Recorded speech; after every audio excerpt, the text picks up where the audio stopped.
So to Islam, I actually found Islam years after I was in the military. So I had already joined the military. I joined the military in 2009, and then I started looking into Islam in 2015. Now, I have been deployed twice to Afghanistan, so I had already met Muslims at that time that were from Afghanistan. Very nice people. It kind of really changed my perspective on what Islam and Muslims really were. Mind you, at that time I wasn't interested. It's not like I was looking for anything. It was just kind of like, oh, okay, Muslims aren't who the media, the news, Hollywood portrayed Muslims to be. They're just absolutely normal people, um, trying to make a living just like us. But it wasn't until 2015. I have a brother in the military. He's not in the military anymore, but I have a brother in the military that I knew he was Muslim, right? But all I knew about him was that he didn't eat pork. Like that's literally the extent of my Islamic knowledge when it came to Islam, right? But during 2015, when the elections started happening, I don't know if you recall, there was a lot of negative talk about Islam and Muslims, and it was just like really bad. People were getting bold, very bold online. And I'm the type of person that likes to stand up for people, like all kinds of people. If you're being oppressed by society or by another group of people, like I'm here for you. And that's just always been me. So when the elections happened and I started seeing like a lot of people talking about Muslims, I was like, nobody's going to talk bad about my brother's religion, right? Um, but another thing about me is that I like to come at people with facts. So I started researching Islam because I wanted to combat the trolls online, but with facts. I didn't want to come in with emotion. I wanted to come in with the facts. So I started looking into the Quran. I started reading, and then eventually we were in Nebraska at the time, and then eventually I found an open house at a mosque, and I went. And at that point, I was like really interested, but I still had a lot of questions, and I had really stupid questions at that. When I went and they gave their presentation, everybody was really nice, and at the end, they were like, "Okay, questions, right? Q&A." And so right away, I raised my hand, and I'm like, "So how come women aren't allowed to have the same inheritance as men?" And how come you guys are linked with terrorism?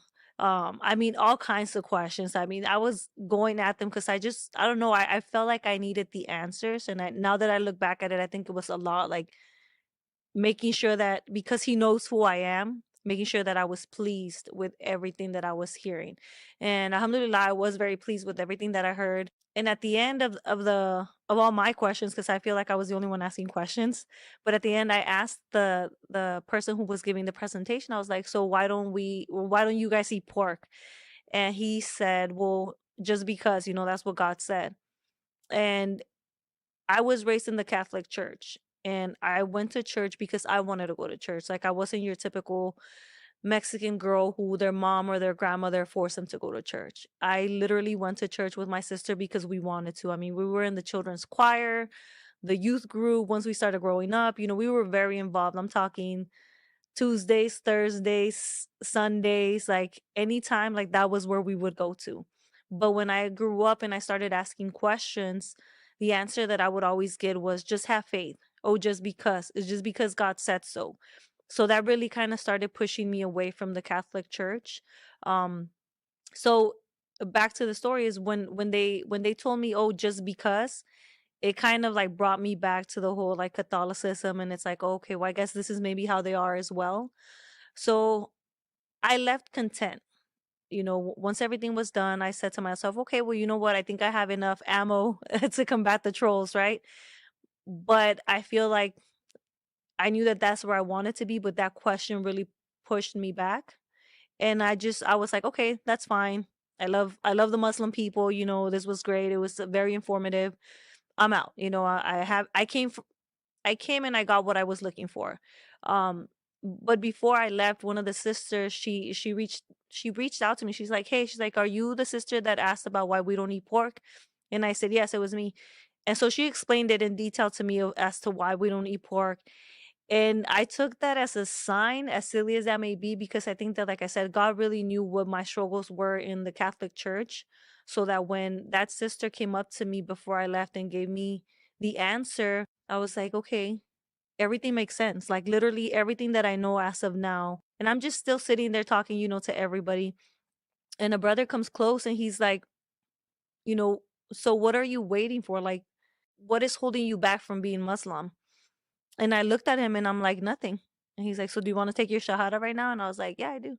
And so I literally took my Shahada that same day, maybe 3, 4 months. And I knew obviously I still had a lot to learn, right? But something, I can't explain it, but it was something in my heart that was really pulling me in there. And when I took my Shahada, I felt like I was at home. Like I had made it home, and whatever that looked like, I felt so at peace. I felt like I was where I was always meant to be, like I belong there. So I knew that I was still gonna continue to study, but that was back in December 10 of 2015. So ever since then I've been studying, and there's absolutely nothing in the Quran that I sit here and I doubt, or I feel like I'm oppressed. Like there's nothing negative about Islam that has ever made me question why I became Muslim.